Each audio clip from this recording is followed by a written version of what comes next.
ஓம் நமச்சிவாய. திருச்சிற்றம்பலம். சிவாய நமக. சிவசிவாய நமக. உன்னை தேடி யதார்த்தமாக ஒருவர் வருகிறார் என்றால் அவர் எதற்காக வருகிறார் தெரியுமா? இந்த இடத்திற்கு போனால் கிடைக்கும் என்ற நம்பிக்கையோடு தான் வருகிறார். உன்னால் கொடுக்க முடியும் என்ற நம்பிக்கையோடு தான் வருகிறார். அவருக்கு இருக்கும் நம்பிக்கை உனக்கு இல்லையா? உன்னால் கொடுக்க முடியவில்லையா? எல்லாம் முடியும். நீ ஒரே ஒரு முறை கொடுத்துப்பார்.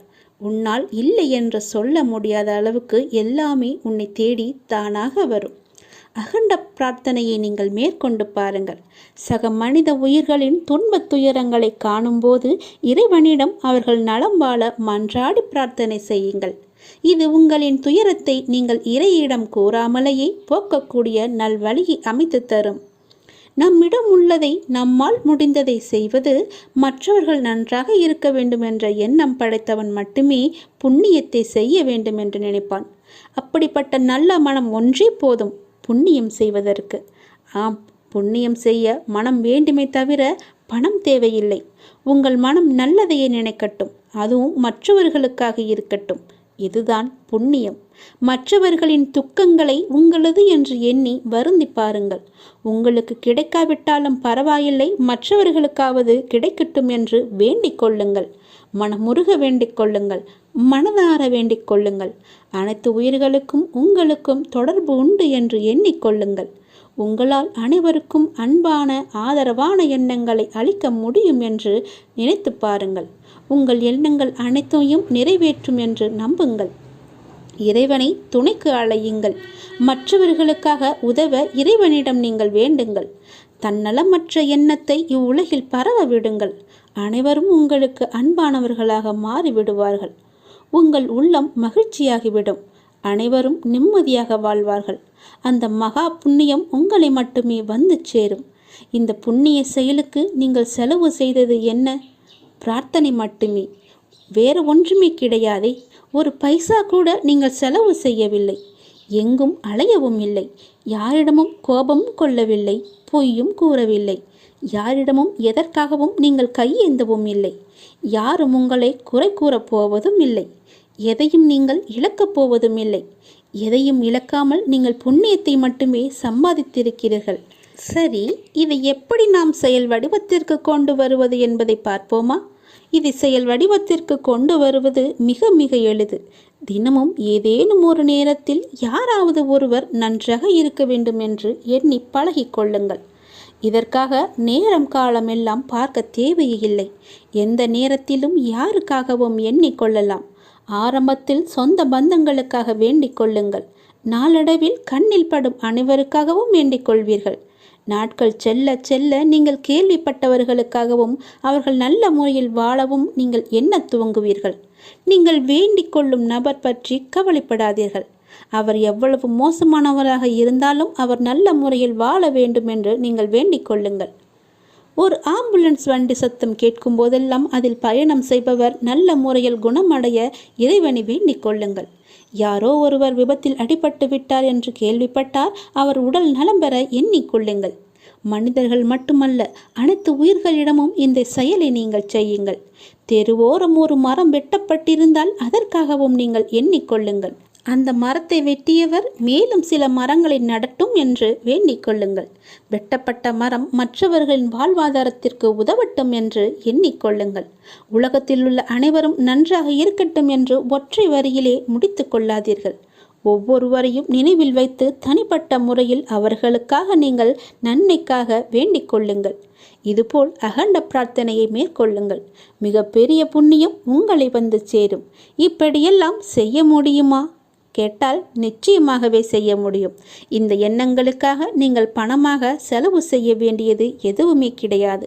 ஆனால் இதன் மூலம் கிடைப்பதோ மிக பெரிய புண்ணியம். எனவே புண்ணியம் செய்ய எதுவும் பணம் ஏதும் தேவையில்லை. நல்ல எண்ணங்களுடன் கூடிய நல்ல செயல்கள் மட்டும் இருந்தால் போதும். நல்ல மனம் இருந்தால் போதும். எல்லாமே உங்களை தேடி தானாகவே வரும். அந்த இறைவனே உனக்குள்ளே குடியேறி விடுவார். பிறகு என்ன? நீதான் கடவுள். எல்லாம் நல்லதே நடக்கும். நல்ல விஷயங்கள் உனக்கு நடக்கப் போகின்றது. புனித இடங்களுக்கு போகும் வாய்ப்பும் உனக்கு கிடைக்கப் போகின்றது. அங்கு உன் மனதுக்கு நிம்மதி கிடைக்கப் போகின்றது. மன அமைதி கிடைக்கப் போகின்றது. உன் வாழ்க்கைக்கு ஒரு தெளிவு கிடைக்கப் போகின்றது. ஒவ்வொரு கர்ம வினையும் நீ தீர்க்கும் பொழுது உன்னை நான் என் ஆலயத்திற்கு அழைத்தேன். என் அழைப்பினாலேயே நீ அங்கு வந்தாய். ஒவ்வொரு வினையை தீர்ப்பதாலோ நீ என் தரிசனம் அடைந்தாய். என் தரிசனத்தை முழுமையாக உணர்ந்தாய்.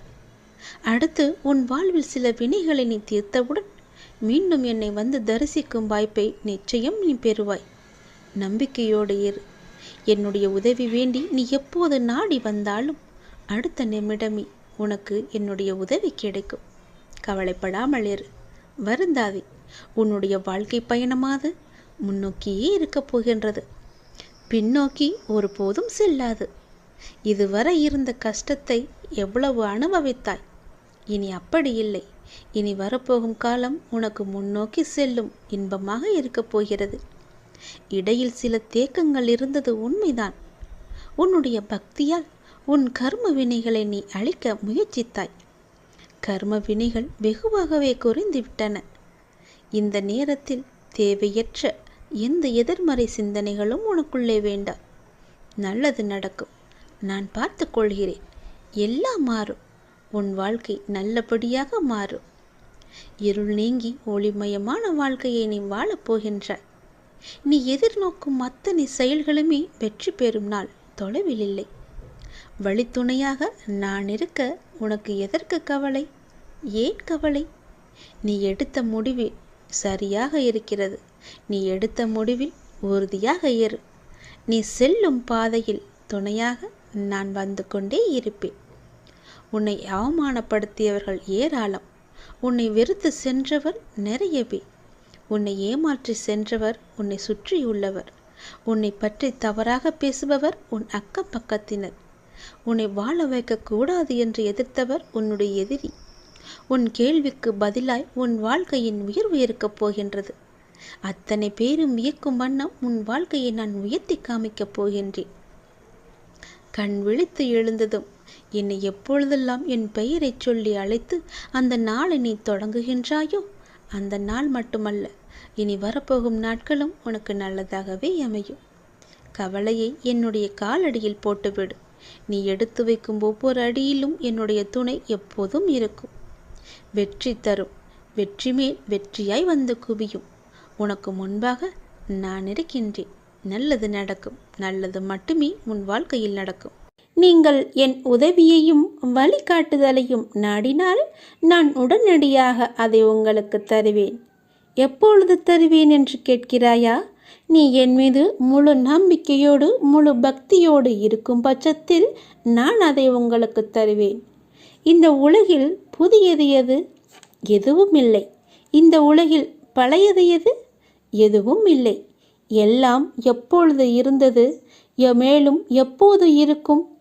நமது கர்மாவே நமது இன்பத்திற்கும் துக்கத்திற்கும் காரணம். அதனால் உனக்கு என்ன நேர்ந்தாலும் அதை நீ பொறுத்துக்கொள். இறைவனுடன் முழுமையான இணக்கத்துடன் வாழ கற்றுக்கொண்டால் மட்டுமே உங்கள் எதிர்கால வாழ்வு மகிமையடையும். நீ என்னை சரணாகதி அடைந்து பணிந்தால் மட்டுமே என்னால் உனக்கு பலவிதமான நன்மைகளை செய்ய முடியும். எல்லா சந்தர்ப்பங்களிலும் உன்னை அன்போடு அரவணைத்து கொண்டு தான் வருகிறேன். நீதான் அதை பெரிதாக எடுத்துக்கொள்ளவில்லை. உனக்கு அது தெரியவும் இல்லை. என் பிள்ளை, உனக்கு செய்ய வேண்டியதை தக்க சமயத்தில் நான் செய்து கொண்டுதான் இருக்கிறேன். நன்கும் செய்வேன். சற்று நீ பொறுமையாக இரு. என் மீது நம்பிக்கையாக இருக்கும்போது உனக்கான நியாயத்தை நான் செய்யாமல் போவேனா? என் குழந்தைக்கு நான் எப்பொழுதும் தீங்கு செய்ய மாட்டேனே. நீ இழந்த அனைத்தையும் மீண்டும் பெறுவாய். அதற்கு நானே பொறுப்பெடுத்துக் கொள்கிறேன். நீ விரும்புவது தாமதமாவது எல்லாமே எதனால் என்று யோசித்து பார்த்தாயா? நீ முன் ஜென்மத்தில் செய்த கர்மா வினையால் தான். கர்மா இப்போது உன்னை ஆட்டி படைத்து கொண்டிருக்கிறது. உன் சந்தோஷத்திற்காக உன் கர்மாக்களை எல்லாமே நான் தட்சணையாக நான் எடுத்துக்கொண்டேன். உனக்கு பல விதத்தில் புண்ணியங்களை நான் உண்டாக்கி கொண்டிருக்கிறேன். என் சொல்படி கேட்டுக்கொள். உன் கர்ம வினைகளை விரைந்து முடிக்கவே நானும் போராடி கொண்டிருக்கிறேன் என்பதை நீ மறந்து விடாதே. அதுவரை நீ கொஞ்சம் அமைதியாக இரு என் தங்கமே. நீ என்னிடம் எதையும் வேண்டினால்தான் நான் செய்வேன் என்று அல்ல. உனக்கு எதை, எப்பொழுது, எப்படி, எங்கு செய்ய வேண்டும் என்று எனக்கு நன்றாகவே தெரியும். உனது ஆசைகள் என்ன, உன்னுடைய எண்ணங்கள் என்ன, எல்லாமே எனக்கு தெரியும். உன்னுடைய ஆசைகள், எண்ணங்கள் அனைத்துமே கூடிய விரைவில் நிறைவேறப் போகிறது. உனக்காகத்தான் நான் அதற்காகத்தான் பாடுபட்டு கொண்டிருக்கிறேன். ஆனால் நீயோ உன் மீது அன்பும் அக்கறையும் இல்லாத உன் சுற்றத்தார்கள் சில பேரிடம் போய் இப்படியெல்லாம் அறிவுரை கேட்கிறாய். எவர் மீதுமே கோபம் கொள்ளாதே, யாரிடமும் போய் எதையுமே கேட்காதே. உனக்கு வேண்டியது எல்லாமே நானே செய்து தருகிறேன் குழந்தையே. யாரும் உன்னை குறை கூறினால் அது உண்மையாயின் திரித்துக்கொள், பொய்யாயின் அதை நகைத்துவிடு. வீழ்வது வெட்கமல்ல, ஆனால் வீழ்ந்து கிடப்பதுதான் வெட்கம். புரிகிறதா? வீழ்ந்து கிடப்பதுதான் வெட்கம். வீழ்ந்தால் உடனே எழுந்துவிடு.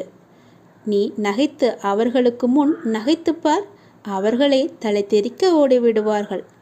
பேருந்து பயணத்தில் நடத்துனர் கொடுக்க வேண்டிய மீது சில்லறைக்காக முழு பயணத்தையும் நாம் ரசிக்க மறக்கிறோம். அப்படிதான் வாழ்க்கையிலும் சில சில்லறை பிரச்சனைக்காக முழு வாழ்க்கையுமே நாம் ரசித்து வாழ மறந்து விடுகிறோம். ஆகவே விழிப்புணர்வுடன் எது வாழ்விற்கு உகந்தது, எது உகந்ததல்ல என்பதில் கவனத்துடன் இருந்தால் இலக்கை நோக்கி அடைவது மிக மிக எளிது.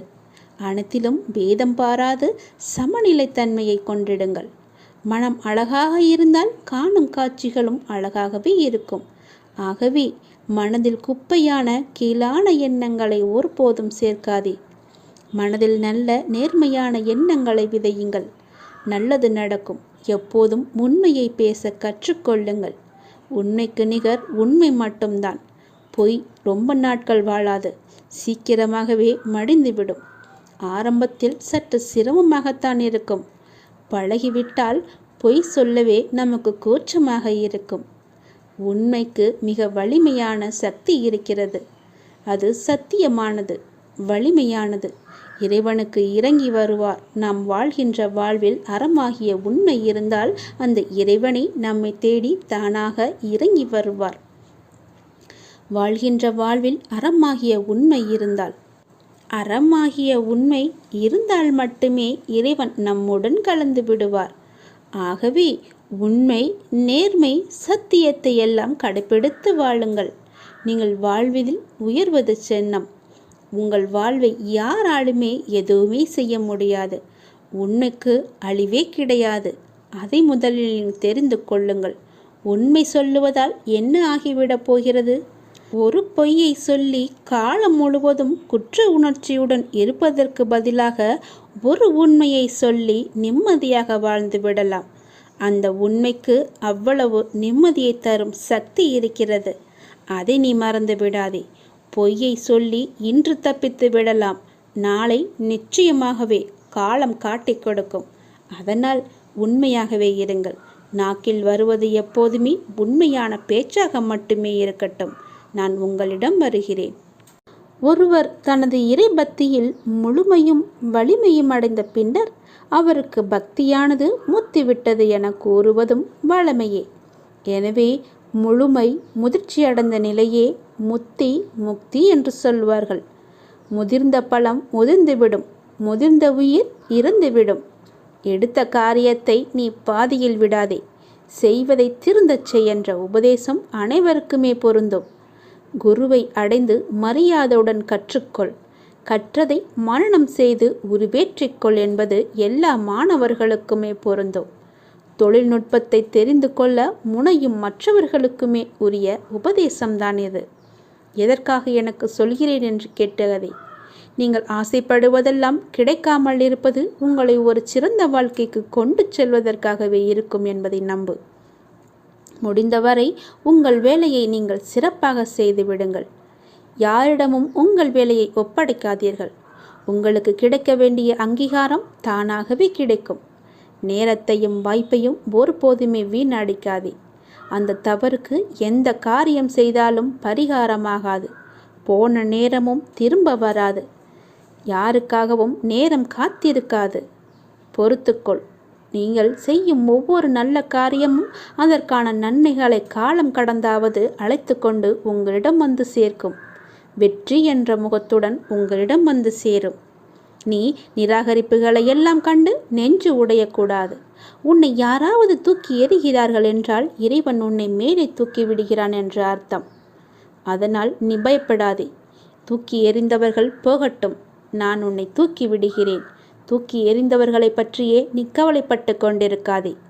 எதிர்பார்த்து எதிர்பார்த்து ஏமாற்றங்கள் மட்டும்தான் கிடைக்கும். என் வாழ்வில் அற்புதங்களை நிகழ்த்துவேன் என்று நீ நம்பிக்கையுடன் காத்திருக்கிறாய் அல்லவா? உன் தந்தை நிச்சயமாகவே உன் வாழ்வில் அற்புதங்களை நிகழ்த்தப் போகிறேன். சில நேரங்களில் நீங்கள் செய்யக்கூடிய செயல்களை எல்லாம் சிந்திக்க வேண்டாம், கற்பனை செய்ய வேண்டாம். அது ஆச்சரியப்படுவதற்கில்லை. எல்லாவற்றையும் சிறப்பாக செயல்படும் என்று மூச்சு விடுங்கள். நம்பிக்கை வைத்திருங்கள். நான் அப்பா, என்னுடைய அப்பா சிறப்பாக அதை முடித்து தருவார் என்ற நம்பிக்கையோடு நீங்கள் காத்திருங்கள். நான் அவர் மீது வைத்திருந்த நம்பிக்கையும் பக்தியும் பொறுமையும் தன்னம்பிக்கையும் அவர் எனக்கு நிச்சயம் அதற்கான பலனை தருவார் என்று நம்புங்கள். நீ வைத்த நம்பிக்கைக்கு நிச்சயமாகவே நான் கைமாறு செய்வேன். உன் மனதில் எந்த சலனமும் இல்லாமல் இருக்கிறாய். நான் உனது பாவ மூட்டையை தூக்கி நான் சுமக்கிறேன். நீ கவலைப்படாதே. எல்லாவற்றையுமே நானே பார்த்து கொள்கிறேன். நீ எப்பொழுதும் போல சந்தோஷமாக இரு. நீ இப்போது உன் மனதில் ஏகப்பட்ட குழப்பங்களுடன் பதற்றத்துடனும் இருக்கின்றாய். வீணான கவலைகளை உன் மனதில் வைத்து கொண்டிருக்கிறாய். உன் மனமானது, உன் இதயமானது துடித்துடிப்புடன் காணப்படுகிறது. ஏன்? எதற்காக? வீணாக எதற்காக இந்த கவலை? ஏன் இந்த குழப்பம்? எதற்காக இந்த பதற்றம்? ஏன் இந்த துடித்துடிப்பு? நீ முதலில் அனைத்தையுமே விட்டுவிடு. உன் வேலைகளை பார்த்து கொண்டிரு. போகிற போக்கிலேயே போய்கொண்டிரு. எதையும் நீ தூக்கி சுமந்து கொண்டிருக்காதே. அதை முதலில் மறப்பதற்கு என்ன செய்ய வேண்டுமோ அதை செய். உன்னுடைய மனம் அதிலேயே லயித்து இல்லாமல் வேறு பக்கம் திருப்பு. அப்போதுதான் அவற்றை பற்றி எண்ணம் உன் மனதில் இழுக்காமல் இருக்கும். நான் உனக்காக அவதரித்தவன். நான் இருக்கும்போது எதற்காக நீ கவலைப்படுகிறாய்? உன்னை நல்லபடியாக உயர்த்த உனக்காக பாடுபட்டு கொண்டு நான் இங்கே இருக்கிறேன். தயவு செய்து நான் உன்னுடன் இருப்பதை நீ உணர்ந்து கொள். நான் வருவதற்கு முன்பும் வந்ததற்கு பிறகும் நடந்து கொண்டிருப்பதை நீ உணர்ந்து கொள். நான் வருவதற்கு முன்பு என்ன செய்து கொண்டிருந்தாய், நான் வந்த பிறகு எப்படியெல்லாம் உன்னுடைய பிரச்சனைகள் தீர்ந்தன என்று கொஞ்சம் திரும்பிப்பார். உன்னை எப்படி நான் கைவிடுவேன் என்று ஒரு நொடியில் நீ நினைத்து விட்டாய்? உன் அப்பா உன்னை பார்த்து கொள்ள மாட்டேனா? உன்னை அவ்வளோ சீக்கிரம் விட்டு விடுவேன் என்று நினைக்கிறாயா? உன்னை அனைத்து திசைகளிலிருந்தும் பாதுகாத்து கொண்டிருக்கிறேன்.